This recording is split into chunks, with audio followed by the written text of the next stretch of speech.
Sí. ¿Qué tal? Buenas noches, mucho gusto. Buenas Ujú. noches, doctor. Bienvenido. Muchas gracias. ¿Sí se escucha bien? Se escucha Perfecto. perfecto. Ujú. Gracias. No sé si me veo también. Sí, perfecto, Bien. doctor. Perfecto. Listo. Bueno, espero sus indicaciones. No, claro, están entrando más personas, vamos a darle un chancecito más, unos Y cuantos aprovecho minutos. para decir que todos mis residentes, por si voluntariamente, están aquí acompañándonos. Muy Voluntariamente. bien, doctora.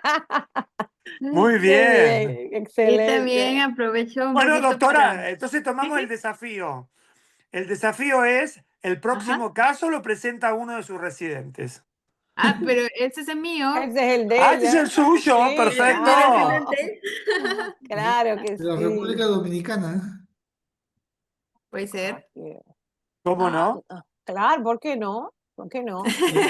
Claro, aquí estamos invitando a todo el mundo. Ya, entonces.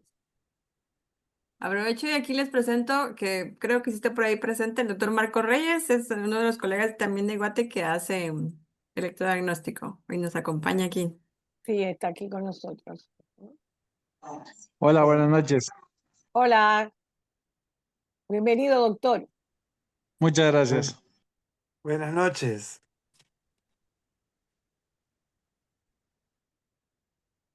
¿Cómo? Ok.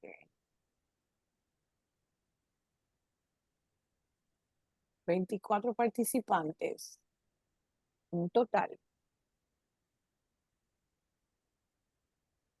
Comencemos, doctora. Son Ok, las... vamos a ver, exacto.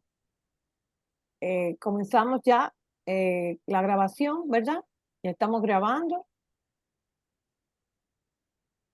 Vamos a comenzar a grabar. Ya está grabando, doctora. Sí, sí, está grabando, perfecto. Buenas noches a todos. Y le habla la doctora Lizelot Martínez, médico fisiatra, rehabilitador de República Dominicana, secretaria del subcomité de electrodiagnóstico, AMLAR 2004-2006, gracias al doctor Edgar Gómez Gómez, el cual es el motor de este subcomité, a sus ideas y a esa pasión que tiene sobre el electrodiagnóstico. Esta noche vamos a tener el tema de presentación de casos clínicos con el ponente referente, el doctor Hernán José Turcio, residente del primer grado de posgrado de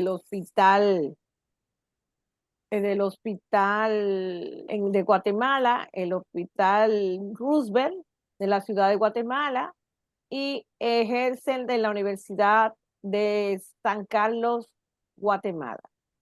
Su asesora es la doctora Carrero, la cual anteriormente participó en una excelente ponencia, médico residente, rehabilitador, referente de Guatemala. A cargo de la comentarios va a estar el doctor Daniel Magliaro, el cual es miembro activo del subcomité de electrodiagnóstico del AMLAR 2004-2006, médico fisiatra, egresado de la Universidad Nacional de Rosario, director de posgrado de fisiatría de la Facultad de Ciencias Médicas de la Universidad Nacional de Rosario, ex profesor titular de la Cátedra de Anatomía de la Licenciatura de Kinesiología y Fisiatría de la Universidad de Gran Rosario desde el 1998 hasta el 2002. Es jefe del servicio en el área de la Fundación de Hemofilia de Santa Fe, Argentina. Y lo vamos a dejar ahí porque no vamos a pasar la noche diciendo todo lo del doctor. Yo le dije una Entonces, sola cosa a dos doctoras, que diga. entonces, la doctora Carrero es la asesora de esta exponencia y le entrego a ustedes la pantalla, pueden compartir su pantalla y ya la exposición es de ustedes. Esperando que esto sea, yo sé que ya va a ser un éxito de exposición y los micrófonos y las pantallas son suyas, doctor Hernán y la doctora Carrera. Muchas gracias. Voy a compartir mi pantalla.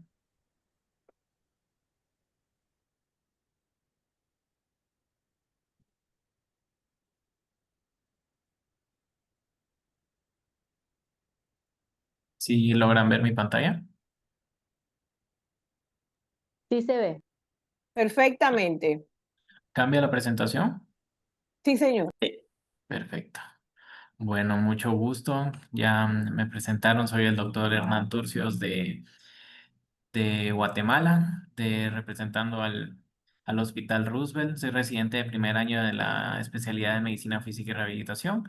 Espero que este caso clínico sea de su agrado, sea bastante interesante para ustedes y muchas gracias por su atención. Bueno. Procediendo con el caso, en la agenda tenemos establecido primero una introducción breve del caso sobre la relevancia que éste tiene, la historia clínica del paciente, su examen físico, luego el estudio electrodiagnóstico que se le realizó, la relación de los hallazgos que se tuvieron con el electrodiagnóstico, las implicaciones clínicas que éste tiene y las limitaciones encontradas y por último las conclusiones. Ok. A manera de introducción, pues siempre para recordarles que este caso nos hace recordar que el electromiograma es una extensión de nuestro examen físico y no una herramienta aislada que por sí misma establecerá un diagnóstico definitivo, ya que con frecuencia pues los pacientes que nos refieren al laboratorio de electromiografía son enviados con una solicitud que menciona una sospecha clínica y los hallazgos al examen físico no corresponden a lo descrito en la orden, razón por la cual no nos debemos dejar guiar únicamente por lo que está escrito en ella. En este caso, pues es un paciente quien inicialmente fue referido por dolor lumbar y sospecha de radiculopatía. Presentó al examen físico signos de compromiso de motoneurona superior que nos orientaron a una patología cervical, ejemplificando la necesidad de integrar la clínica, los estudios electrofisiológicos y de imagen para un diagnóstico más preciso. Recordando que el electrograma normal no nos excluye la presencia de una patología relevante. Ahora, proceder con los datos generales del paciente, de nombre con iniciales EREO, de sexo masculino, 51 años de edad, de ocupación carpintero, es de dominancia diestro y originario y residente de aquí, de la ciudad de Guatemala. El motivo de consulta por el cual fue referido a nuestro laboratorio de electromiografía fue referido por el servicio de cirugía de columna, perdón, para descartar una radiculopatía lumbar.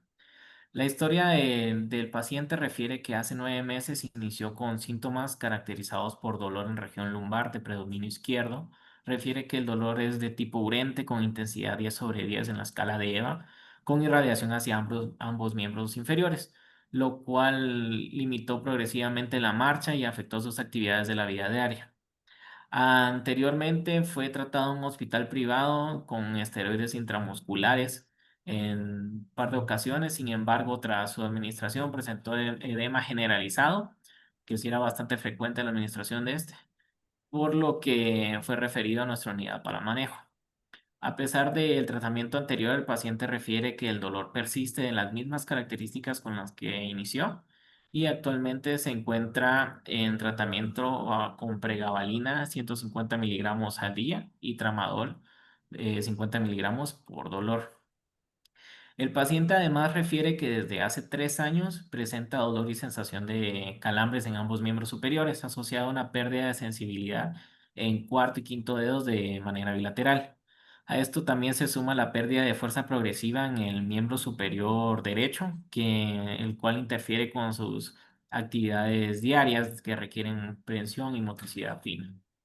El paciente ya se encontraba en seguimiento por consulta externa de cirugía de columna por dolor lumbar, motivo por el cual ellos le solicitaron una resonancia magnética lumbosacra para ampliar el estudio.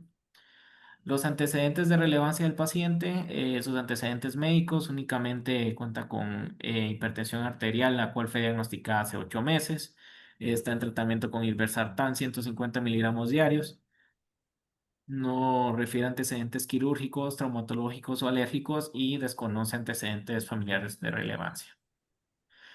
Procediendo con el examen físico, el paciente ingresa a la clínica ambulando con ayuda de un bastón de 1 punto. Se encuentra consciente, orientado, bastante colaborador con nosotros. El cuello se encontraba móvil, refería dolor a la movilización activa del mismo. Las amplitudes articulares estaban completas en las cuatro extremidades. Con respecto a la fuerza muscular, utilizando la escala de Daniels, se evaluó por miotomas. Del miotoma S5 a T1, el paciente presentaba una fuerza muscular de 4/5 en miembro superior derecho y 5/5 en el miembro superior izquierdo. En miembros inferiores de miotomas de L2 a S1, presentaba una fuerza muscular de 4/5 de manera bilateral. Respecto a la sensibilidad, entre los hallazgos positivos al examen físico, presentaba hipoestesia en dermatoma correspondiente a C8 de forma bilateral con parestesias. También presentaba parestesias en dermatoma correspondiente a C6 de manera bilateral y presentaba anestesia con el dermatoma S1 derecho. A la evaluación de los reflejos osteotendinosos. En miembros superiores, el reflejo tricipital y el bicipital se encontraban normal, 2/4, de manera bilateral. En miembros inferiores, el reflejo patelar derecho estaba hiperrefléctico, 3/4, y del lado izquierdo estaba 2/4, estaba normal. En el reflejo aquilio, del lado derecho presentaba clonus y del lado izquierdo estaba normal y presentaba signo de Hoffman en mano derecha. Aquí les traigo unos videos donde podemos ver la hiperreflexia en el miembro inferior derecho a la evaluación y el clonus presentado también en el miembro inferior derecho.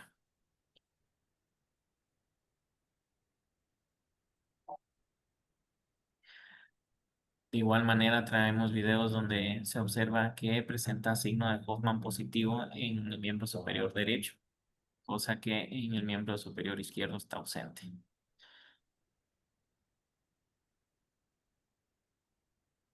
El paciente nos proporcionó entre los estudios complementarios la resonancia magnética que le fue solicitada por parte del, del Departamento de Cirugía de Columna, la cual fue realizada el 22 de noviembre del año pasado. Em, con los hallazgos siguientes. Se presentaba de entre L1 y L2 una protusión del disco central y foraminal bilateral. De igual manera, en L2, L3 también presentaba una protusión central y foraminal solo que del lado derecho. De entre L4 y L3 y L4, perdón, una protusión central y foraminal con hallazgos subjetivos de compresión radicular. De igual manera en L4, L5 y entre L5 y S1 se encontraba normal. Estas son las imágenes proporcionadas por el paciente, donde se ven los hallazgos objetivos de compresión radicular a nivel lumbar. El día 6 de marzo del presente año se le realizó el estudio electrodiagnóstico en el cual se siguió un protocolo de polineuropatía, en donde podemos ver que encontramos alteraciones a nivel del nervio mediano bilateral a la neuroconducción sensitiva, donde podemos ver que hay una latencia prolongada con velocidades de neuroconducción normales, un snap con amplitud normal y podemos ver que tenía una morfología normal. Aquí también nos muestra de que había alteración a nivel del nervio ulnar, sin embargo esto fue debido a que se tomó a 14 centímetros, la distancia se usó esta distancia de referencia para compararlos con el nervio mediano. Estas son las morfologías que se obtuvieron. El estudio de neuroconducción motora, se evaluaron los nervios mediano, ulnar, peroneo y tibial de forma bilateral, los cuales no tenían ninguna alteración. Podemos ver aquí los valores y las morfologías del estudio. De igual manera, también se realizaron las ondas Fs y el reflejo H, en donde las ondas Fs tenían una latencia mínima adecuada, con una cronodispersión y persistencia adecuada. Em, También en el reflejo H la latencia estaba adecuada, con una diferencia interlado menor a 0.5 milisegundos.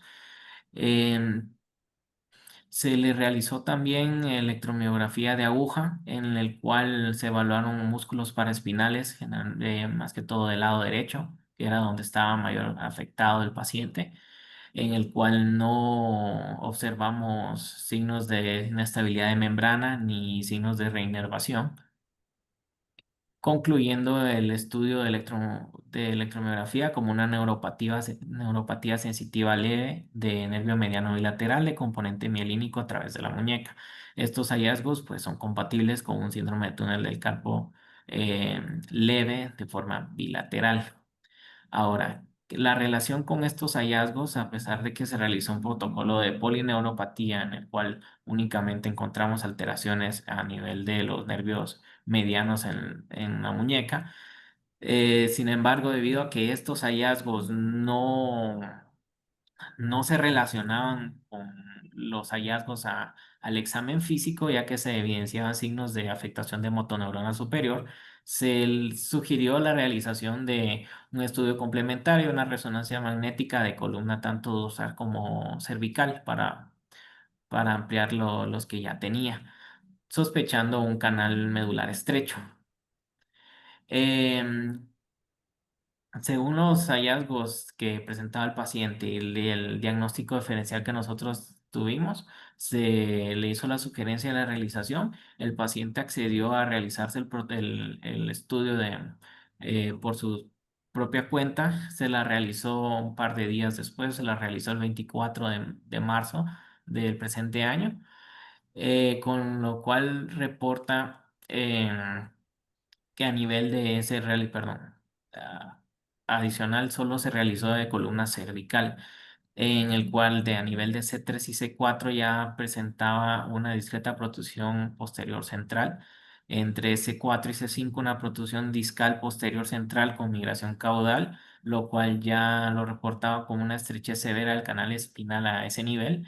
Entre C5 y C6 también nos reportaba una estrechez de leve a moderada del canal espinal. Entre C6 y C7 también una condición que nos llevaba a una estrechez del canal espinal. Y entre C7 y T1 una discreta protrusión con posible contacto radicular. Aquí hay imágenes proporcionadas por el paciente donde se puede ver la estrechez medular. Aquí hay imágenes adicionales. Debido a que el paciente consultó a nuestro departamento con estos resultados, se le hizo la respectiva referencia al servicio de neurocirugía, quienes luego de evaluarlo y evaluar los estudios complementarios junto con nuestro estudio de electrodiagnóstico, decidieron programarlo para tratamiento quirúrgico.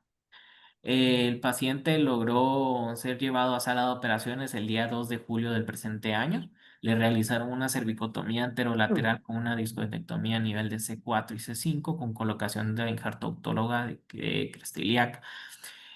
Actualmente el paciente se encuentra a la espera de ser llevado nuevamente a sala de operaciones por parte del Departamento de Neurocirugía para un procedimiento esta vez de a nivel lumbar.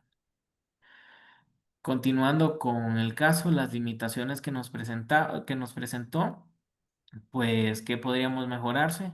La verdad es que hubiera sido bastante provechoso el haberle realizado unos potenciales abocados somatosensoriales para evaluar la integridad de las vías somatosensoriales. Hubiera sido también ideal la realización de estudios de imagen previo a la realización de la electromiografía. Esto nos hubiera pues abierto más posibilidades a tal vez en ese momento, en lugar de la electromiografía, únicamente también realizar en ese momento los potenciales evocados. También otra de las limitaciones que presentó este paciente fue que la forma en cómo fue evaluado, ya que en muchas ocasiones pues no se correlaciona correctamente la sintomatología del paciente con correcto examen físico, que por ejemplo en la unidad de columna no lo evaluaron adecuadamente y lo enviaron a nuestro departamento, donde afortunadamente sí lo pudimos progresar. Hubiera sido ideal también que durante la cirugía se le hubiera podido realizar un monitoreo intraoperatorio de potenciales evocados somatosensoriales, cosa que en nuestro hospital pues carecemos de esta herramienta, por lo cual no se pudo realizar. Y con respecto a las conclusiones de este estudio, el electromiograma pues, es una extensión de nuestro examen físico, no un sustituto como tal de diagnóstico. Los hallazgos de este siempre deben interpretarse en relación con la historia clínica del paciente, el examen físico que encontramos y los estudios de imagen que se tengan a la mano. También se debe examinar completamente al paciente antes del estudio electrodiagnóstico y no solo limitarnos a lo que está descrito en la solicitud de este. Y por último, un estudio electrodiagnóstico normal no necesariamente implicará que el paciente no tenga alguna patología de origen central, en la cual podemos agregar otras pruebas fisiológicas.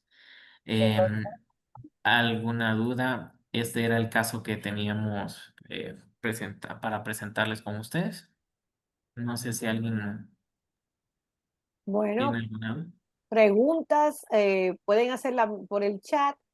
En estos momentos podemos darle la oportunidad al doctor Daniel Magliaro para que complete los comentarios, las preguntas que se pueden ver en el chat, y cualquier Bueno, pregunta pueden comenzarla a formular por esta vía. Creo que tenemos una pregunta.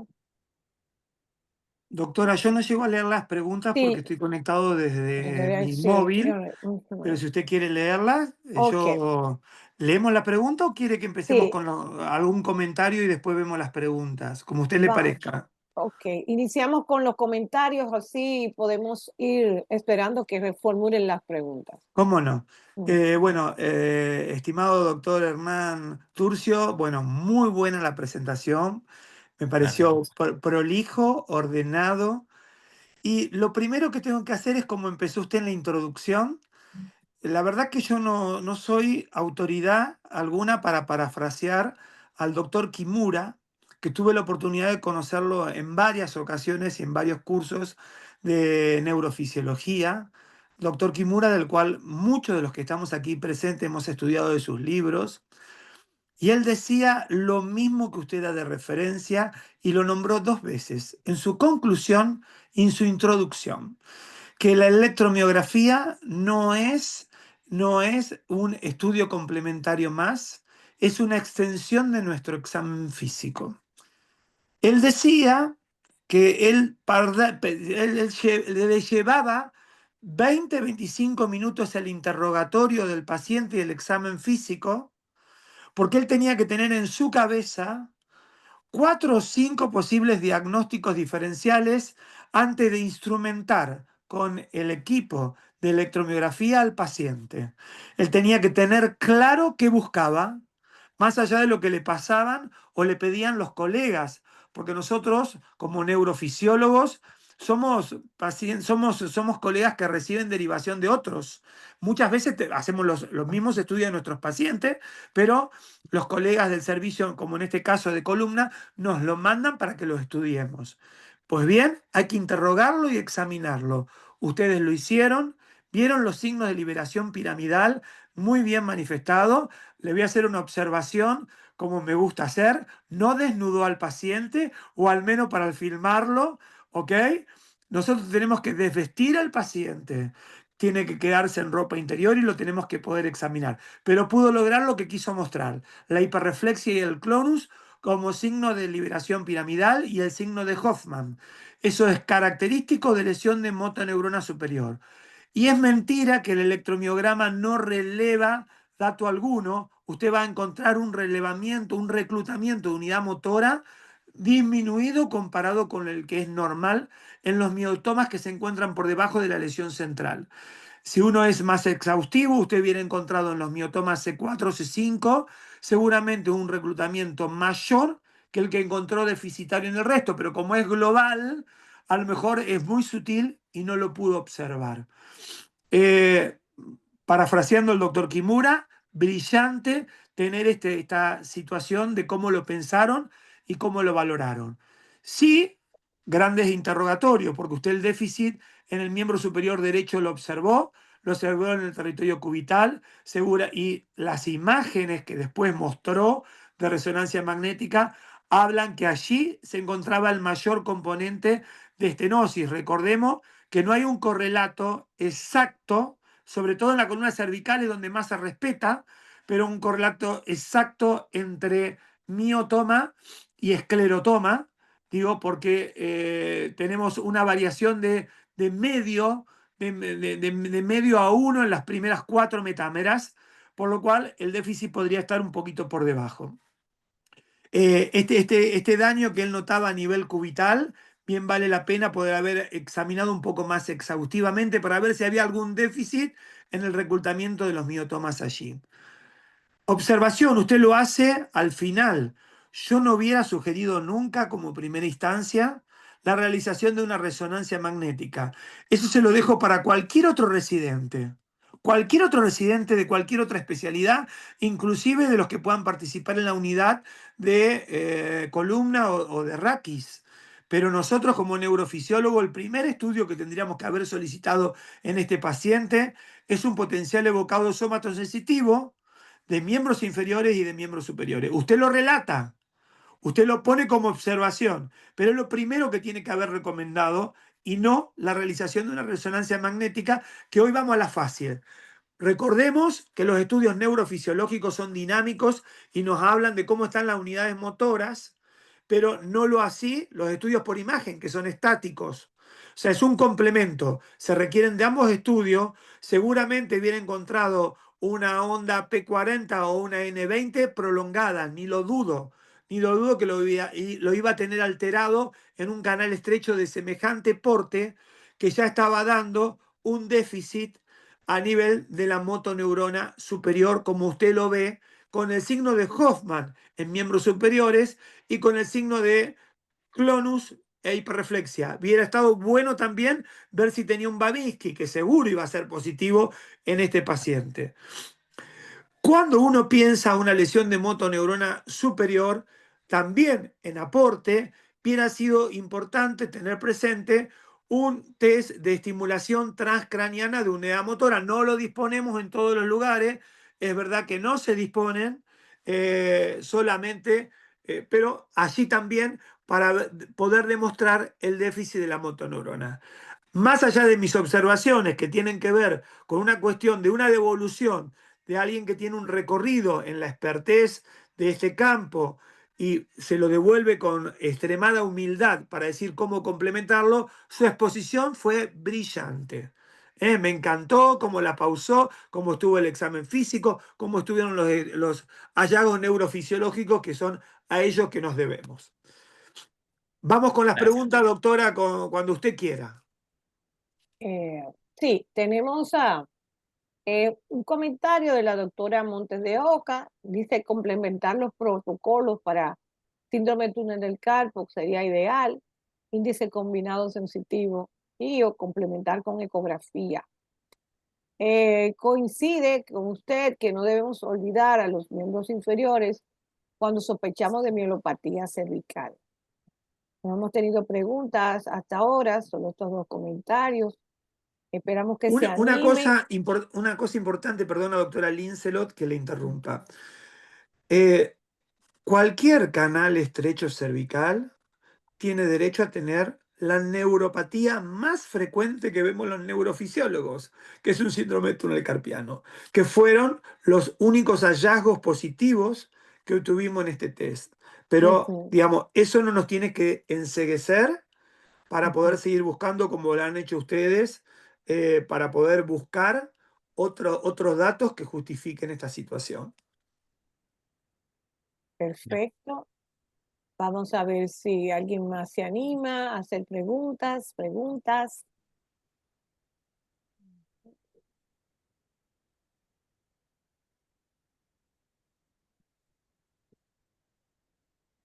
¿Alguna duda? Doctor Hernán, su paciente refería cervicalgia, es así, ¿no? Tenía la Correcto. limitación y refería cervicalgia. Correcto.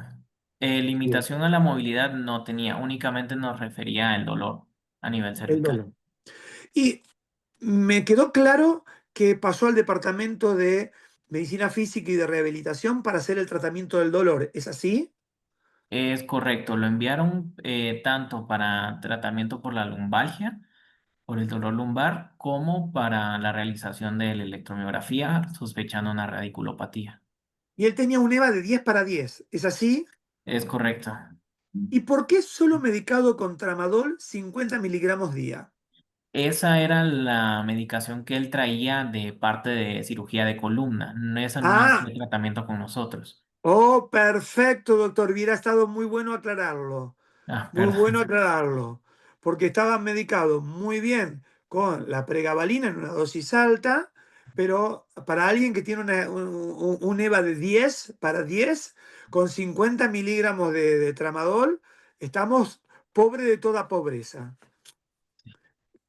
Puede ser que a veces tenga efectos adversos y a veces uno tiene que regular la dosis de acuerdo a los efectos adversos, pero está en nuestra pirámide terapéutica. ¿Usted recuerda cómo siguió el tratamiento? Si quiere refrescar o si después mejoró ese tratamiento del dolor. Por el momento ha sido un poco difícil darle seguimiento a este paciente. Sin embargo, tenemos pendiente todavía la cita médica con él, la que por la alta demanda de pacientes que tenemos están un poco espaciadas. Sin embargo, sí se le dará seguimiento esta otra semana. Tiene cita, si no estoy mal, el 26 de septiembre y lo veremos nuevamente para continuarle con su tratamiento. Y según lo que nos había referido neurocirugía, a finales de noviembre tienen planeado intervenirlo nuevamente. Perfecto. Doctora, aquí tenemos otro comentario. Dice la doctora Karina, a mí me da con frecuencia el compromiso de TC en pacientes con dolor cervical, sobre todo cuando se están los escalenos tensos y dolorosos. Así no tenga compromisos radiculares. Si la doctora pudiera abrir el micrófono y formular su comentario, se lo agradecería.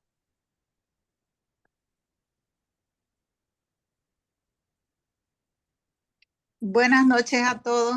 Les comentaba que con frecuencia me sale en túnel carpiano. TC es túnel carpiano, ¿no? Con frecuencia me da cuando tengo esa cervicobraquialgia, no necesariamente con radiculopatía. Entonces, les comentaba, como veo que hay residentes, que solamente con miorelajación cervical, mandándolos a fisioterapia y haciendo neurodinamia, el síntoma revierte.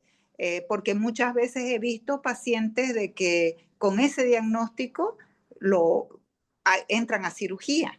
Entonces, es primero, creo que factible hacerle su monitoreo por fisioterapia. Gracias, doctora, excelente. Sí, la importancia, quiero darle este comentario, y es que la importancia de la historia clínica y del examen clínico es relevante, o sea, es importantísimo. Va ante cualquier imagen, cualquier estudio diagnóstico, cualquier apreciación o reporte de resonancia o de cualquier reporte de cualquier otro estudio. Porque muchas veces, por lo menos en mi experiencia, he encontrado reportes que no coinciden con la clínica del paciente y el paciente va de departamento en departamento, de especialista en especialista y generalmente cuando cae acá en rehabilitación como médico fisiatra, muchas veces da el diagnóstico preciso. La doctora Ileana tiene la palabra. Gracias, sí, y sobre todo con lo que acaba de comentar, doctora, ocurre en mielopatía cervical. O sea que tú puedes tener una imagen de resonancia donde se ve todo, bueno, hay una sola acotación, me gustaría ver la imagen, la sagital con la axial, para uno realmente tener una idea de cuál es la dimensión de el compromiso de las fibras, el compromiso de los forámenes, si es central, si es, cómo es. Esa es la única observación sobre el caso, aparte de lo que ya ha comentado el doctor Magliaro. Siempre puede ser que tengas toda una imagen que diga, ya, mira, está la médula apretada y todo eso, y ves el paciente y no tiene esa clínica. Pero el día que hace la clínica, queda, bueno, todo empiezan a aparecer los síntomas bastante floridos. Y ahí entonces empieza la carrera con cirugía, el tema de las listas de espera para entrar a pabellón, para que lo operen, todas esas cosas.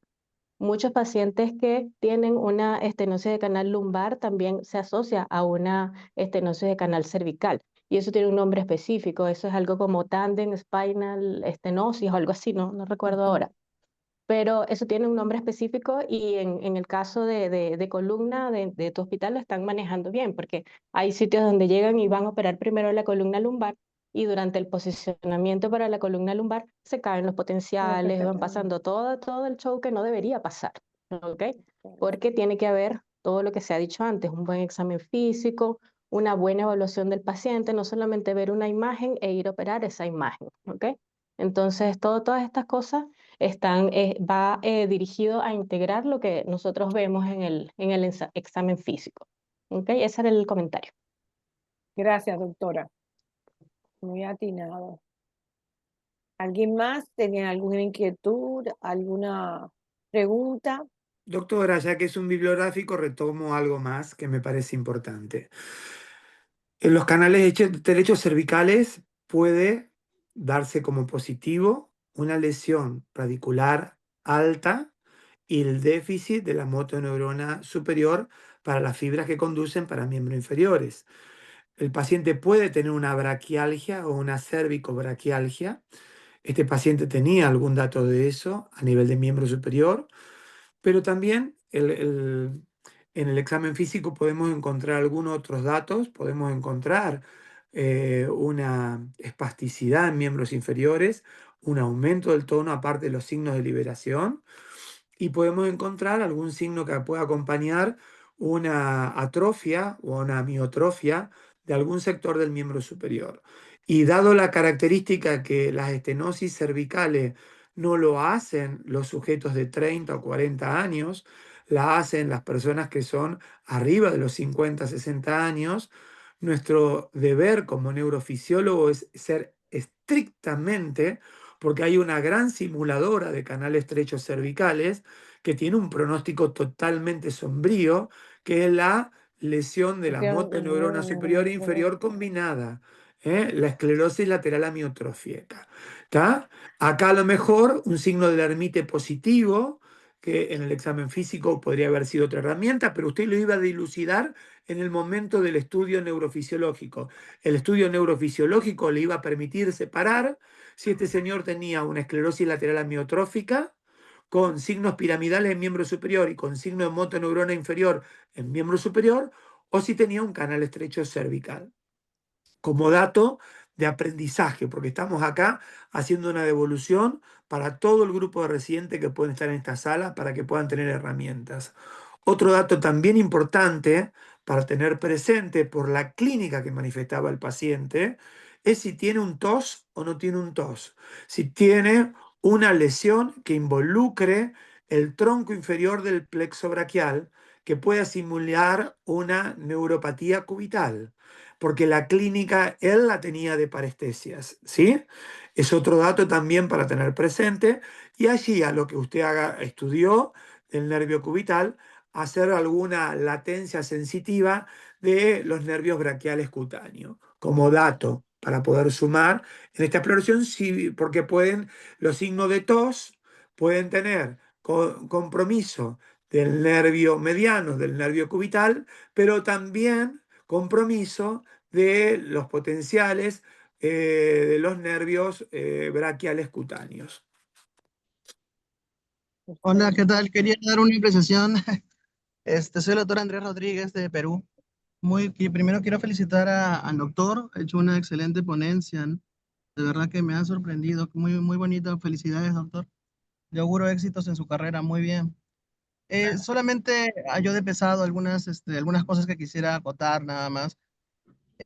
Bueno, primero que una cosa que me dio pena escuchar en la exposición, que es que no contaban con el equipo de neuromonitoreo, ¿no? Que es especialmente importante para poder prevenir déficits neurológicos posteriores, ¿no? Después,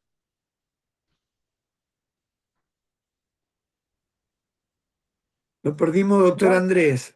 Doctor Andrés. Doctor, sí, ajá. cuando La habló señal, de... ok. Tiene su Hola, micrófono hola, abierto. aló, Sí, aló. Sí, sí, cuando la habló de señal, parece que la señal, doctor. Hola, hola. ¿Le escuchamos, ¿Aló? doctor? Sí, la escuchamos, sí. Ujú. Ok, perdón. Que hablaba de, me parece, de este signo de estenosis en tándem, ¿no?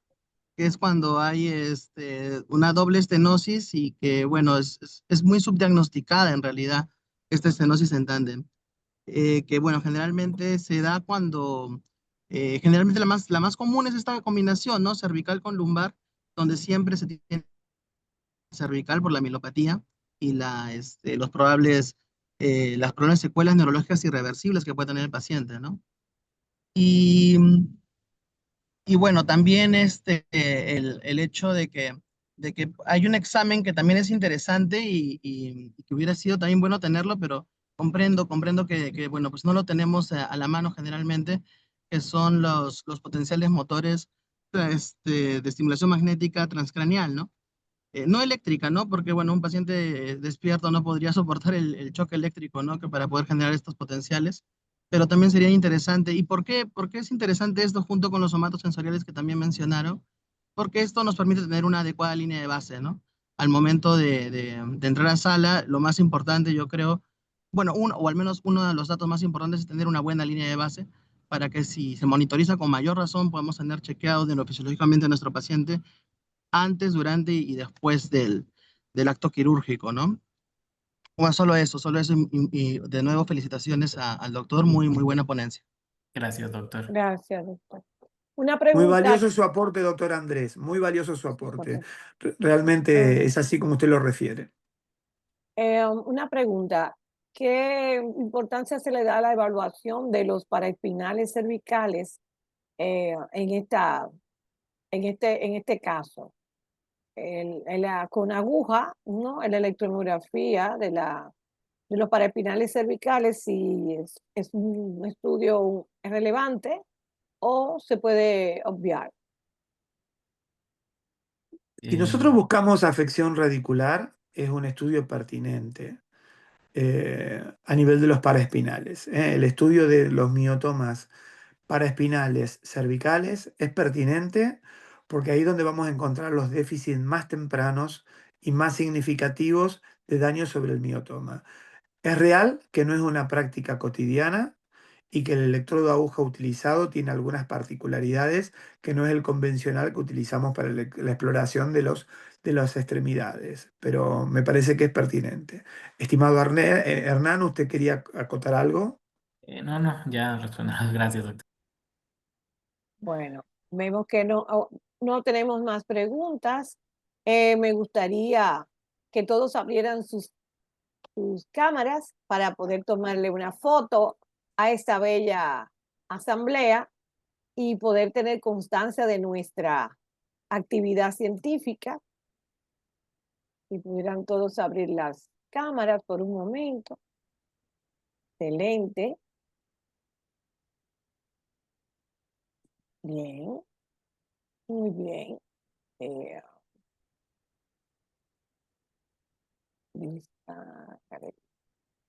Excelente. ¿Podría hacer una última reflexión, doctora, de cierre? Sí, claro, doctor. Los micrófonos son suyos. He monopolizado la charla nuevamente, pido disculpas. La gana de que me han puesto como coordinador y de sumar ideas. Yo a veces les suelo decir a los residentes, si tiene cola de elefante, oreja de elefante, pierna de elefante, panza de elefante, es un elefante. Hernán, su paciente era un elefante. Y también he aprendido de ustedes, de las nuevas generaciones, que claro, este examen físico que nosotros encontramos con todos estos datos positivos, no me tiene que hacer dudar el diagnóstico probable que yo puedo tener y que con el electromiograma lo voy a intentar detectar y pesquisar. Hoy en día, los médicos jóvenes piden estudios muy precozmente y no revisan tanto al paciente. Yo a todos los residentes que tienen la oportunidad de rotar conmigo les enseño el examen físico, pero ellos me enseñaron algo más, que es lo que quiero darle como devolución yo a ustedes en este momento. ¿Qué me enseñaron ellos? Que Si yo llego a encontrar ese elefante con todos esos datos, seguramente llego tarde. Llego tarde. Aunque a lo mejor en este paciente tiene todavía un soporte quirúrgico. Entonces, el pedido de muchos estudios, y aunque a veces sean negativos, tienen que ver con llegar tempranamente. La cirugía cardiovascular, perdón, la medicina cardiovascular es una promotora de todo esto, que permanentemente están en la pesquisa de datos positivos, que a veces nosotros no lo tenemos y nos ponemos contentos cuando viene el paciente tan florido, tan cargado de signos y síntomas. En realidad nosotros tenemos que poder apuntalar a las puertas del siglo XXI de una detección temprana, de cómo poder llegar con una detección más temprana de datos y que los pacientes no nos lleguen tan floridos sintomatológicamente. Ese es el desafío de la medicina del siglo XXI. A pesar de ello, nos sigue demostrando que el examen físico sigue siendo prioritario en nuestra práctica, que nosotros no podemos escuchar los signos y síntomas y solo ser unos meros transcriptores de pedidos de estudios complementarios. También tenemos que permitirnos tocar el paciente. Esto quería dejarle como dato de cierre y de las dos generaciones, de mi generación, que solo queríamos tener todo el examen físico minucioso y encontrarlo, y de la generación de ustedes, que a lo mejor se atreven a tocar menos el paciente, pero a pedir más estudios complementarios, para poder llegar más tempranamente a un diagnóstico oportuno. Gracias, doctor. Y muchas gracias a todos por su atención. Muchas gracias a usted, doctor, por tan excelente charla, a la doctora María Arabeli Carrera, por ser esa gran profesora y guía de estos estudiantes, al doctor Daniel Magliario, que no hay palabras para poderle agradecer sus comentarios, a la doctora Ileana, a la doctora Monte de Oca y todos los asistentes. Nos despedimos en la noche de hoy y descansen. Los que tienen la suerte de pasar un buen fin de semana, que lo disfruten. Y gracias por asistir. Estamos para servirle. Le dejé a todos en el chat del subcomité, pero se lo voy a pasar también a sus asesores para que tengan los anuncios del Congreso AMLAR 2026 aquí en República Dominicana, Punta Cana, que nos vamos a ver acá. Bien, si Dios lo permite. Pasen muy Y buenas vamos a noches. bailar bachata, doctora. Ah, pues me Así van que a vaya enseñar. aprendiendo. Tengo que tener que Aprenda. aprender. Merengue sí, pero bachata vamos a ver. Gracias, feliz noche. Feliz noche a todos. Saludos a todos, Saludos. colegas. Un placer. Igualmente, bye bye. Felicitaciones, Hernán, nuevamente. Ok, Gracias, doctor doctor. Gómez, muchas gracias, doctor Gómez.